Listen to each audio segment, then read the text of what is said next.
Vous allez maintenant apprendre ce que l'on appelle un nombre premier.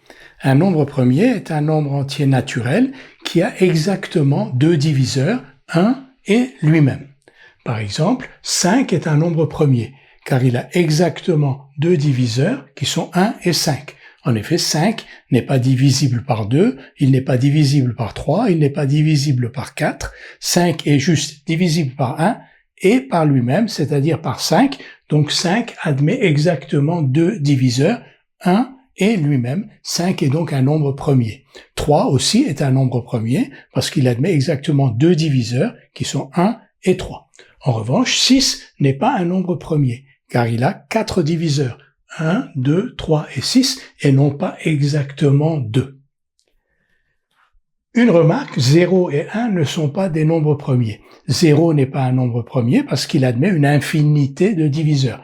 0 est divisible par 2, par 3, par 4, par 5. En effet, 0 est égal à 2 fois 0. 0 est égal à 3 fois 0. 0 est égal à 4 fois 0. Donc 0 admet une infinité de diviseurs et non pas exactement deux diviseurs.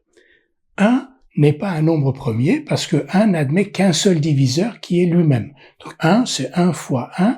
Donc 1 n'admet pas exactement deux diviseurs, il en admet qu'un seul.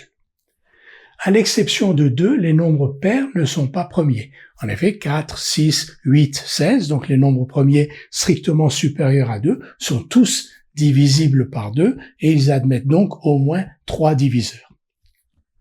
Propriété, il y a une infinité de nombres premiers. Autrement dit, il n'y a pas un nombre premier qui soit le plus grand des nombres premiers. Il y a une infinité de nombres premiers. Quel que soit le nombre que vous considérez, il y a toujours un nombre entier naturel supérieur à ce nombre qui soit un nombre premier. Et enfin, les nombres premiers inférieurs à 30 qu'il est bon de connaître, 2, 3, 5, 7, 11, 13, 17, 19, 23 et 29. Si on considère l'un quelconque de ces nombres, par exemple 19, 19 n'a que deux diviseurs, exactement deux diviseurs qui sont 1 et 19.